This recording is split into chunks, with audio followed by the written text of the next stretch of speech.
উচ্চ মাধ্যমিকের ছাত্রছাত্রীরা, তোমাদের যাদের ইতিহাস আছে তোমাদের প্রথম অধ্যায় গুরুত্বপূর্ণ শর্ট প্রশ্নগুলো দিয়ে দিয়েছি। যারা দেখোনি তারা আগের ভিডিওটা দেখে নাও। আর এটা আজকে আলোচনা করব তৃতীয় অধ্যায় তোমাদের গুরুত্বপূর্ণ শর্ট প্রশ্ন এমসিকিউ এসিকিউ আসে তোমাদের এই অধ্যায় থেকে 10টার মতো অথবা নিয়ে। তাহলে বুঝতে পারছো এই অধ্যায়টা গুরুত্বপূর্ণ, তোমরা বেশি করে পড়তে হবে। আর তোমরা যারা চ্যানেলে নতুন, অনেকেই জানো না যে ইতিহাসে তোমাদের লাইভ ক্লাস নেওয়া হয় উচ্চ মাধ্যমিকের, তার জন্য তোমাদের হোয়াটসঅ্যাপ গ্রুপে জয়েন করো। গুগল মিটে তোমাদের ক্লাস নেওয়া হয় বা হোয়াটসঅ্যাপে লাইভ নেওয়া হলো, ওই হোয়াটসঅ্যাপ গ্রুপে মেসেজ চলে আসে। যারা যারা জয়েন করতে চাও অবশ্যই কমেন্ট করো, তাদেরকে জয়েন্টের লিঙ্ক দিয়ে দেবো। দেখো তৃতীয় অধ্যায় গুরুত্বপূর্ণ প্রশ্নগুলো তাহলে আলোচনা করি। প্রথম প্রশ্ন দেখো, বাংলার প্রথম স্বাধীন নবাব কে ছিলেন? উত্তর হবে মুর্শিদ কুলি খাঁ। তারপরের প্রশ্ন, ভারতের কোন রাজ্যে প্রথম ইংরেজরা রাজনৈতিক আধিপত্য প্রতিষ্ঠা করেন? উত্তর হবে বাংলা। তারপরের প্রশ্ন, বন্দিবাসের যুদ্ধ কবে হয়েছিল? উত্তর হবে 1760 খ্রিস্টাব্দ। তারপরের প্রশ্ন, কে বাংলার দ্বৈত শাসন ব্যবস্থার অবসান ঘটান? উত্তর হবে ওয়ারেন হেস্টিংস। তারপরের প্রশ্ন, বাংলার শেষ স্বাধীন নবাব কে ছিলেন? উত্তর হবে সিরাজউদ্দৌলা। তারপরের প্রশ্ন, ব্রিটিশ ইস্ট ইন্ডিয়া কোম্পানি এই ফারুক শিয়ারের কাছ থেকে ফরমান বা দস্তক লাভ করেন কত খ্রিস্টাব্দে? উত্তর হবে 1717 খ্রিস্টাব্দে। তারপরে প্রশ্ন, পানিপথের তৃতীয় যুদ্ধ কবে সংগঠিত হয়েছিল? উত্তর হবে 1761 খ্রিস্টাব্দ। তারপরে প্রশ্ন, চিরস্থায়ী বন্দোবস্তের প্রবর্তক কে ছিলেন? উত্তর হবে লর্ড কর্নওয়ালিস। তারপরে প্রশ্ন, পিটের ভারত শাসন আইন কবে পাশ হয়েছিল? উত্তর হবে 1784 খ্রিস্টাব্দে। তারপরে প্রশ্ন, বিদারের যুদ্ধে ইংরেজদের হাতে পরাজিত হয় কারা? উত্তর হবে ওলন্দাজরা। তারপরে প্রশ্ন, কলকাতা সুপ্রিম কোর্টের প্রথম প্রধান বিচারপতি কে ছিলেন? উত্তর হবে স্যার এলিজা ইম্পে। তারপরের প্রশ্ন, ভারতে ব্রিটিশ শাসনে ইস্পাত কাঠামো বলা হয় কাকে? উত্তর হবে আমলাতন্ত্রকে। তাহলে বুঝতে পারলে। তারপরে প্রশ্ন হলো, ফোর্ট উইলিয়াম কলেজ কে প্রতিষ্ঠা করেন? উত্তর হবে লর্ড ওয়েলেসলি 1800 খ্রিস্টাব্দে। তারপরে প্রশ্ন, রেগুলেটিং অ্যাক্ট কবে চালু হয়েছিল? উত্তর হবে 1773 খ্রিস্টাব্দে। তারপরে প্রশ্ন, সর্বশেষ চার্টার অ্যাক্ট কবে পাস হয়? উত্তর হবে 1853 খ্রিস্টাব্দে। তারপরে প্রশ্ন, কোন চার্টার অ্যাক্ট অনুযায়ী ভারতে ব্রিটিশ ইস্ট ইন্ডিয়া কোম্পানির একচেটিয়া বাণিজ্য অবসান ঘটে? উত্তর হবে 1813 খ্রিস্টাব্দে। দেখো উত্তর শুধু এখানে সংক্ষেপ আকারে লেখা আছে, যদি এগুলো এসিকিউ আকারে আসে তোমরা কিন্তু ফুল বাক্যে অ্যান্সার দিবে। তারপরে প্রশ্ন, স্বাধীন হায়দ্রাবাদ রাজ্য প্রতিষ্ঠা কবে হয়? উত্তর হবে 1724 খ্রিস্টাব্দে। আর যদি বলেন কে প্রতিষ্ঠা করেন তখন হবে নিজামুল মুল্ক বা চিনকিলিজ খাঁ। তারপরের প্রশ্ন হলো, বক্সারের যুদ্ধে ইংরেজদের সেনাপতি কে ছিলেন? মানে ইংরেজ সেনাপতি কে ছিলেন? উত্তর হবে মেজর অ্যাডামস। আর বাংলার প্রথম গভর্নর জেনারেল কে ছিলেন? উত্তর হবে ওয়ারেন হেস্টিংস। তারপরে প্রশ্ন, ভারতের প্রথম ভাইসরয় কে ছিলেন? উত্তর হবে লর্ড ক্যানিং। তারপরে প্রশ্ন হলো, পাঁচশালা বন্দোবস্ত ও একশালা বন্দোবস্ত কে চালু করেন? উত্তর হবে ওয়ারেন হেস্টিংস। তারপরে প্রশ্ন হলো, ভারতের প্রথম কয়লা খনিজ আবিষ্কৃত হয় কোথায়? উত্তর হবে রানীগঞ্জে। তারপরে প্রশ্ন দেখো, এটা এতক্ষণ তোমাদের দেখো প্রথমে প্রশ্ন হলো এমসিকিউ আকারে তোমাদের বেশি আসে, তাই ছোট ছিল। এবার দেখো এগুলো একটু বড় প্রশ্ন এসিকিউর আকারে আসে। দস্তক বা ফারুক শিয়ারের ফরমান কি? এটা খুবই গুরুত্বপূর্ণ প্রশ্ন। মুঘল সম্রাট ফারুক শিয়ার 1717 খ্রিস্টাব্দে ভারতে ব্রিটিশ ইস্ট ইন্ডিয়া কোম্পানি অনুকূলে এক ফরমান জারি করেন। এই ফরমান অনুসারে কোম্পানি বার্ষিক 3000 টাকা বিনিময় বাংলায় বিনা শুল্কে বাণিজ্য অন্যান্য কিছু অধিকার পায়। এটি ফারুক শিয়ারের ফরমান বা দস্তক নামে পরিচিত। তারপরে প্রশ্ন, আমিনি কমিশন কে গঠন করেন? উত্তর হবে ওয়ারেন হেস্টিংস 1776 খ্রিস্টাব্দে। তারপরে প্রশ্ন হলো, বোর্ড অফ রেভিনিউ কে গঠন করেন? উত্তর হবে ওয়ারেন হেস্টিংস। তারপরে প্রশ্ন, কলকাতা নগরী কে প্রতিষ্ঠা করেন? উত্তর হবে জব চান্নক। তারপরে প্রশ্ন, ভারতে ম্যাকিয়াভেলি নামে কে পরিচিত ছিলেন? উত্তর হবে নানা ফড়নবিশ। তারপরে প্রশ্ন হলো, ভারতের প্রথম রেলপথ, এটা নানা ফড়নবিশ একসাথে হবে, যেহেতু স্টুডেন্টের খাতা একটু দেখো মানে আছে দু একটা জায়গায়। ভারতের প্রথম রেলপথ প্রতিষ্ঠা হয় কোথায়? উত্তর হবে মহারাষ্ট্রে। তারপরে প্রশ্ন হলো, শ্রীরামপুর ত্রয়ী নামে পরিচিত কারা? উত্তর হবে কেরি মার্সম্যান, আর এটা ওয়াট আছে ওয়াট। তারপরে প্রশ্ন হলো, জেমস মিল ছিল একজন, এটা হবে উপযোগবাদী। তারপরে প্রশ্ন হলো, বেঙ্গল কেমিক্যাল প্রতিষ্ঠাতা কে ছিলেন? বেঙ্গল কেমিক্যাল প্রতিষ্ঠা মানে কে করেন? উত্তর হবে প্রফুল্ল চন্দ্র রায়। তারপরে প্রশ্ন হলো, হিতবোধ বা উপযোগবাদের উদ্ভাবক কে? উত্তর হবে জেরেমি বেন্থাম।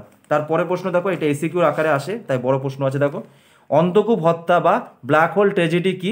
উত্তর হবে হলওয়েল নামক জনৈক ইংরেজ কর্মচারী উল্লেখ করেছেন যে নবাব সিরাজউদ্দৌলা কর্তৃক কলকাতা আগমনের পরে তার নির্দেশে কলকাতায় বন্দি 146 জন ইংরেজ সৈন্যকে 18 ফুট লম্বা ও 14 ফুট 10 ইঞ্চি চওড়া একটি ছোট ঘরে আটক রাখা হয়।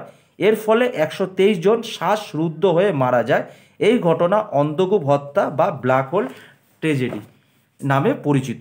এই প্রশ্নটা নিয়ে একটু বিতর্কিত আছে, যে না প্রশ্নটা নেই না, এই যে এতজনকে মেরেছিল সিরাজদৌল্লা, এইটা নিয়ে অনেক বিতর্কিত, যে একটা ছোট করে কি করে এত লোককে মানে বন্দি রাখা যায় ঘরে।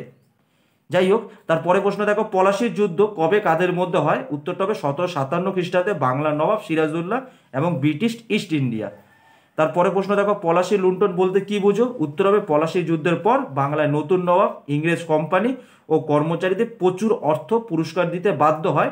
যুদ্ধের পরবর্তীকালে কোম্পানি ছলে বলে কৌশলে বাংলা থেকে প্রচুর অর্থ সংগ্রহ করে তার নিজেদের সংগ্রহ করে তা নিজেদের দেশে পাঠিয়ে দেয়। এর ফলে তার না, এটা হবে তা হবে, তার নিজেদের দেশে পাঠিয়ে দেয়। এর ফলে বাংলার অর্থনৈতিক কাঠামো বিধ্বস্ত হয়ে পড়ে। এটি পলাশি লুণ্ঠন বা পলাশি প্লান্ডার নামে পরিচিত। কারণ বুঝতে পারছো তো, বাংলাতে কত বিপুল পরিমাণ অর্থ বিদেশে নিয়ে চলে যাচ্ছে। তারপরে প্রশ্ন হলো, বক্সারের যুদ্ধ কবে কাদের মধ্যে হয়? 1764 খ্রিস্টাব্দে বাংলার নবাব মীর কাসিম, অযোধ্যার নবাব সুজাউদ্দৌলা ও মোগল বাদশাহ দ্বিতীয় শাহ আলমের সম্মিলিত বাহিনীর সঙ্গে ইংরেজ ইস্ট ইন্ডিয়া কোম্পানির বক্সারের যুদ্ধ হয়েছিল। মানে তিনজনের সাথে ইংরেজ ইস্ট ইন্ডিয়া কোম্পানি। তারপরে প্রশ্ন হলো, কবে কাদের মধ্যে এলাহাবাদের প্রথম সন্ধি স্বাক্ষরিত হয়? উত্তর হবে 1765 খ্রিস্টাব্দে ইস্ট ইন্ডিয়া কোম্পানি এবং অযোধ্যার নবাব সুজাউদ্দৌলার মধ্যে।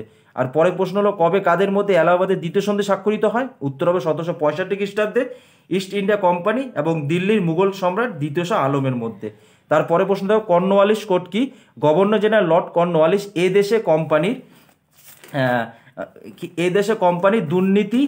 দেশে কোম্পানির দুর্নীতি দমন ও দক্ষতা বৃদ্ধির উদ্দেশ্যে 1793 খ্রিস্টাব্দে বিভিন্ন নীতি ও কর্মপদ্ধতি প্রবর্তন করে। এই কর্মপদ্ধতি কর্নওয়ালিস কোড নামে পরিচিত। তাহলে বুঝতে পারলে। পরের প্রশ্ন হলো, বেসিনের চুক্তি কবে ও কাদের মধ্যে স্বাক্ষরিত হয়? উত্তর হবে বেসিনের চুক্তি 1802 খ্রিস্টাব্দে মারাঠা পেশোয়া দ্বিতীয় বাজিরাও এবং ইংরেজদের মধ্যে স্বাক্ষরিত হয়। তারপরে প্রশ্ন, বেসিনের সন্ধির দুটি শর্ত উল্লেখ করো। এবার উত্তর হবে পেশোয়া ইংরেজদের সঙ্গে অধীনতামূলক মিত্রতা চুক্তিতে আবদ্ধ হন। আর দ্বিতীয় হবে পেশোয়া সুরক্ষার জন্য পুনায় ইংরেজ সেনাবাহিনী নিয়োগ করা হয়। তারপরে প্রশ্ন, কে কবে পাঞ্জাবকে ব্রিটিশ সাম্রাজ্যভুক্ত করেন? লর্ড ডালহৌসি 1849 খ্রিস্টাব্দে। আর পরের প্রশ্ন হলো, কবে কাদের মধ্যে আলীনগরের সন্ধি স্বাক্ষরিত হয়? উত্তর হবে 1757 খ্রিস্টাব্দে 9 ফেব্রুয়ারি বাংলার নবাব সিরাজউদ্দৌলা ও কলকাতার ইংরেজ কর্তৃপক্ষের মধ্যে। তারপরে প্রশ্ন হলো, কোন আইনের দ্বারা কলকাতা সুপ্রিম কোর্ট স্থাপিত হয়? উত্তর হবে 1873 খ্রিস্টাব্দে রেগুলেটিং অ্যাক্ট অনুসারে।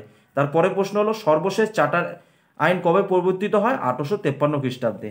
তারপরে প্রশ্ন হলো, ঔপনিবেশিক ভারতের নিরিখে আইনের শাসন বলতে কি বোঝায়? উত্তর হবে ব্রিটিশ শাসকরা ঔপনিবেশিক ভারতে আইনের শাসনের ধারণার প্রবর্তন করেন। এর অর্থ ছিল যে ব্রিটিশ প্রশাসন আইন মেনে শাসন পরিচালনা করবে। তারপরে প্রশ্ন দেখো, ভারতবর্ষে আমলাতন্ত্রের জনককে, বা প্রশ্নটা এরকমভাবে আসতে পারে, ইস্ট ইন্ডিয়া কোম্পানির শাসনকালে ভারতবর্ষে আমলাতন্ত্র ব্যবস্থা কে চালু করেন? বা আরেকটা প্রশ্ন, মানে উত্তর একই হবে, মানে প্রশ্নগুলো তিন রকমের। ভারতীয় সিভিল সার্ভিসের জনক কাকে বলা হয়? উত্তর হবে লর্ড কর্নওয়ালিস। তারপরের প্রশ্ন হলো, কবে কোথায় মহলওয়ারি এই বন্দোবস্ত চালু হয়? উত্তর হবে 1822 খ্রিস্টাব্দে গাঙ্গে উপত্যকা, উত্তর পশ্চিম প্রদেশ ও মধ্য ভারতের কিছু কিছু অঞ্চলে। তারপরে প্রশ্ন দেখো, কে কবে ভারতের গভর্নর জেনারেল নিযুক্ত হয়? উত্তর হবে লর্ড উইলিয়াম বেন্টিক 1835 খ্রিস্টাব্দে। তারপরে প্রশ্ন দেখো, 1612 খ্রিস্টাব্দে ভারতের প্রথম ইংরেজ বাণিজ্য কেন্দ্র কোথায় স্থাপিত হয়? এটা হবে সুরাটে। রেজা খাঁ ও সীতাব রায় কে ছিলেন? রেজা খাঁ বাংলার নায়েব নাজিম বা নায়েব সুবা এবং সীতাব রায় বিহার ও উড়িষ্যার নায়েব নাজিম পদে নিযুক্ত ছিলেন। তারপরে প্রশ্ন হলো, দ্বৈত শাসন ব্যবস্থা কে চালু করেন? উত্তর হবে ক্লাইভ। তারপরে প্রশ্ন, ম্যাঙ্গালোরের সন্ধি কবে ও কাদের মধ্যে স্বাক্ষরিত হয়? উত্তর হবে 1784 খ্রিস্টাব্দে টিপু সুলতান এবং ইংরেজদের মধ্যে। তারপরে প্রশ্ন, কোন সন্ধির দ্বারা তৃতীয় ইঙ্গ মহীশূর যুদ্ধে অবসান হয়? বা প্রশ্নটা অন্যভাবে আসতে পারে, শ্রীরঙ্গপত্তমের সন্ধি কবে ও কাদের মধ্যে হয়? উত্তর হবে 1752 খ্রিস্টাব্দে পরাজিত টিপু সুলতান ও ইংরেজদের মধ্যে স্বাক্ষরিত বাধ্যতামূলক ও শ্রীরঙ্গপত্তমের সন্ধি দ্বারা তৃতীয় ইঙ্গ মহীশূর যুদ্ধ অবসান হয়। মানে 1792 খ্রিস্টাব্দে শ্রীরঙ্গপত্তম সন্ধি হয়েছিল টিপু সুলতান আর ইংরেজদের মধ্যে। তারপরে প্রশ্ন, কোন যুদ্ধে টিপু সুলতান পরাজিত নিহত হয়? উত্তর হবে চতুর্থ ইঙ্গ মহীশূর যুদ্ধে। তারপরে প্রশ্নগুলো দেখে নাও তাহলে। আর তারপরে প্রশ্ন দেখো, পুরন্দর সন্ধি কবে কাদের মধ্যে স্বাক্ষরিত হয়? উত্তর হবে 1776 খ্রিস্টাব্দে ওয়ারেন হেস্টিংস এবং মারাঠা পেশোয়ার মধ্যে। তারপরে প্রশ্ন, অমৃতসরের সন্ধি কবে ও কাদের মধ্যে হয়? উত্তর হবে 1809 খ্রিস্টাব্দে রঞ্জিত সিং ও ইংরেজ প্রতিনিধি চার্লস মেটকাপ তথা ইংরেজদের মধ্যে স্বাক্ষরিত হয়। তারপরে প্রশ্ন, ইংরেজ ও শিখ বাহিনীর মধ্যে কটি যুদ্ধ হয়, কি কি? একটা হলো প্রথম ইঙ্গ শিখ যুদ্ধ, যেটা 1845 থেকে 46 খ্রিস্টাব্দ, আর একটা হলো দ্বিতীয় ইঙ্গ শিখ যুদ্ধ, যেটা 1848 থেকে 1849 খ্রিস্টাব্দ। তারপরে প্রশ্ন, দেওয়ানি কথার অর্থ কি? উত্তর হবে রাজস্ব আদায়ের অধিকার। তারপরের প্রশ্ন হলো বিদারার যুদ্ধ কবে কাদের মধ্যে হয়েছিল এবং এই যুদ্ধে কারা পরাজিত ও হয়? উত্তর হবে 1759 খ্রিস্টাব্দে ভারতে ইংরেজ বাহিনী ও ওলন্দাজ বাহিনীর মধ্যে হয়েছিল, আর এই যুদ্ধে ওলন্দাজরা পরাজিত হয়েছিল। তারপরের প্রশ্ন, হিতবাদ বা উপযোগিতাবাদের মূল কথা কি? উত্তর হবে হিতবাদের মূল কথা হলো সর্বাধিক সংখ্যক মানুষের সর্বোচ্চ সুখের বিধান করা, সুখ দূর করা এবং মঙ্গল সাধন করার জন্য প্রচেষ্টা। এই জায়গাটা আমার ভুল আছে, যাই হোক একটু বাদ রাখো। তাহলে হিতবাদের মূল কথা হলো সর্বাধিক সংখ্যক মানুষের সর্বোচ্চ সুখের বিধান করা, এতটা লিখবে না, দুঃখ দূর করা এবং মঙ্গল সাধন করার জন্য প্রচেষ্টা, ঠিকই আছে, দূর করা হবে, ঠিক আছে।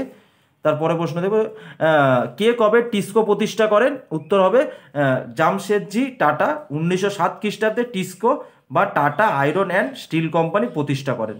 মানে টিস্কোর পুরো কথা হলো Tata iron and steel company, আর ইংলিশে দেখো, ইংলিশও লেখা আছে Tata iron and steel company, টিস্কোটা। শ্বেত বিদ্রোহ কি? উত্তর হবে দেখো, শ্বেত বিদ্রোহ হলো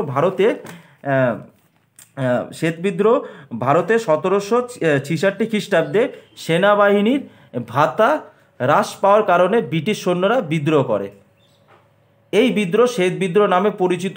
রবার্ট ক্লাইভ কঠোর হাতে এই বিদ্রোহ দমন করেন। মানে এই শ্বেত বিদ্রোহটা কে দমন করেন? Robert Clive. তারপরে প্রশ্ন হলো, কে কবে চিরস্থায়ী বন্দোবস্ত প্রবর্তন করে?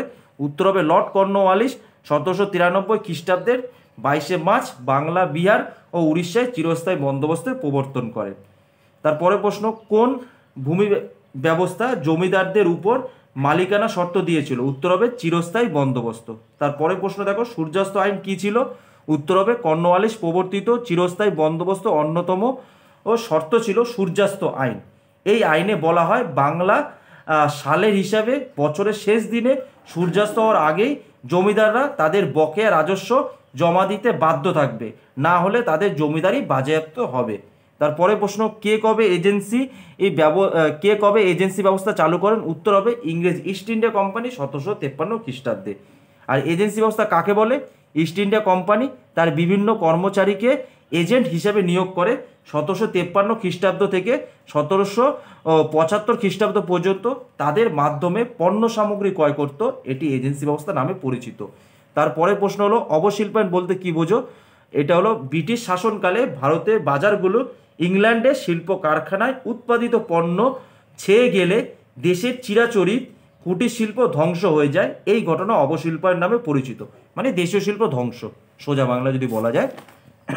তারপরে প্রশ্ন দেখো, ঔপনিবেশিক ভারতের নিরিখে সম্পদের বহির্গমন বা ড্রেন অফ ওয়েলথ বলতে কি বোঝো? এটাও গুরুত্বপূর্ণ। পলাশী যুদ্ধ জয়ের পর কোম্পানি অষ্টাদশ শতকের মধ্যভাগে বাংলা ও ভারতের অন্যান্য প্রান্ত থেকে কোনো প্রতিদান ছাড়াই বিপুল পরিমাণ অর্থ বিভিন্ন পণ্য ও উৎপাদিত দ্রব্য সামগ্রী ইংল্যান্ডে চালান করেছিল। এই ঘটনাটি ঐতিহাসিক ও সমালোচকদের মতে সম্পদের বহির্গমন নামে পরিচিত। তাহলে বুঝতে পারলে ভারতে কবে রেলপথ প্রথম স্থাপিত হয়, আর ভারতীয় রেলপথের জনক কাকে বলা হয়? দুটো প্রশ্ন আছে একসাথে। ভারতের রেলপথ কবে স্থাপিত হয়? 1853। আর রেলপথের জনক কাকে বলা হয়? লর্ড ডালহৌসি। তারপরে পরের প্রশ্ন হলো, ভারতে প্রথম রেল যোগাযোগ স্থাপিত কোথায় হয়? এটা হবে দেখো, বোম্বাই থেকে থানে পর্যন্ত 21 মাইল পথে রেল যোগাযোগ স্থাপিত হয়। আর ভারতের দ্বিতীয় রেলপথ স্থাপিত কোথায় হয়? ভারতের দ্বিতীয় রেলপথ স্থাপিত হয় 1864 খ্রিস্টাব্দে হাওড়া থেকে হুগলি পর্যন্ত। প্রথমটা বেশি আসে, কিন্তু দ্বিতীয়টা অনেক সময় চলে আসতে পারে। তারপরে প্রশ্ন দেখো, গ্র্যান্টি ব্যবস্থা কাকে বলে? ভারতের রেলপথ নির্মাণে ব্রিটিশ কোম্পানিগুলোকে উৎসাহ দেওয়ার উদ্দেশ্যে ব্রিটিশ সরকার তাদের বিনামূল্যে জমিদান, বার্ষিক বিনিয়োগের উপর নির্দিষ্ট হারে সুদ প্রদান প্রভৃতি বিষয়ে গ্যারান্টি বা প্রতিশ্রুতি দেয়। এই এটি গ্যারান্টি ব্যবস্থা নামে পরিচিত। তাহলে বুঝতে পারলে। তারপরে প্রশ্ন দেখো, ভারতে কে কবে এবং কোথায় চা গাছের আবিষ্কার করেন? সব দিয়েছি, মানে এর বাইরে তোমাদের তৃতীয় অধ্যায়ের কোনো প্রশ্ন আসবে না। ভারতে রবার্ট ব্রুস, এটা রবার্ট ব্রুস হবে, ভারতে রবার্ট ব্রুস 1823 খ্রিস্টাব্দে আসামের জঙ্গলে সর্বপ্রথম চা গাছ আবিষ্কার করেন। তারপরের প্রশ্ন, ভারতের প্রথম পাটকলটি কে, কবে ও কোথায় স্থাপন করেন? উত্তর হবে জর্জ অকল্যান্ড 1855 খ্রিস্টাব্দে কলকাতার নিকটবর্তী রিসরায়।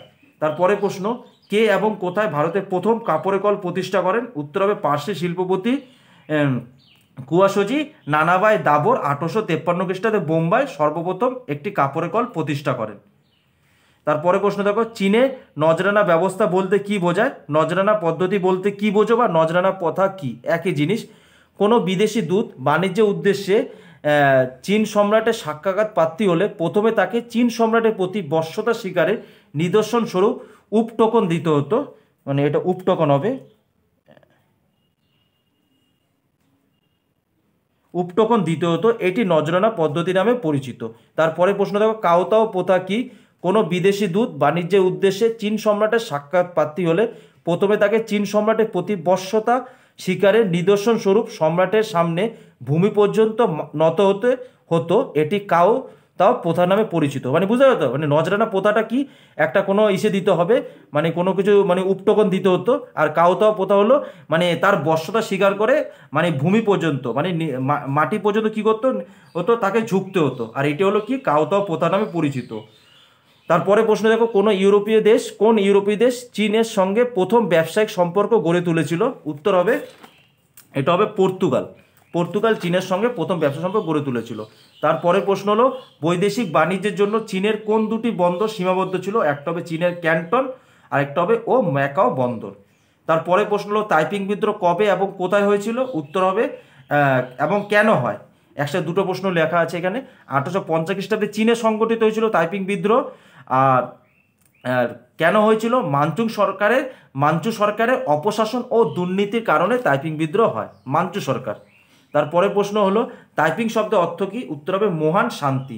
তারপরে প্রশ্ন হলো, চীনে কোন বছর আফিম আমদানি বন্ধ হয়? উত্তর হবে 1839 খ্রিস্টাব্দে। তারপরে প্রশ্ন, কাদের মধ্যে নানকিংয়ের সন্ধি স্বাক্ষরিত হয়?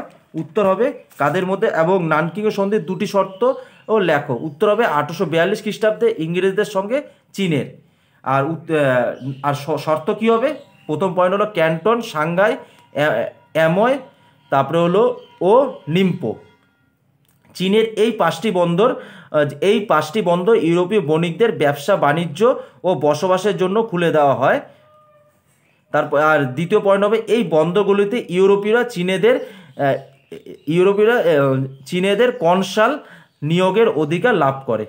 তারপর হলো কোহং কি চীনে বণিক সম্প্রদায় অন্যতম হং বণিক গোষ্ঠী একটি বাণিজ্যিক নিগম প্রতিষ্ঠা করে। 1720 খ্রিস্টাব্দে এই বাণিজ্যিক নিগম হলেন কোহং। তারপরে প্রশ্ন দেখো, উন্মুক্ততার নীতি কি? এর প্রবক্তাকে? উত্তর হবে 1899 খ্রিস্টাব্দে মার্কিন পররাষ্ট্র সচিব জন হে চীনে উন্মুক্ততার নীতি প্রয়োগের কথা ঘোষণা করেন।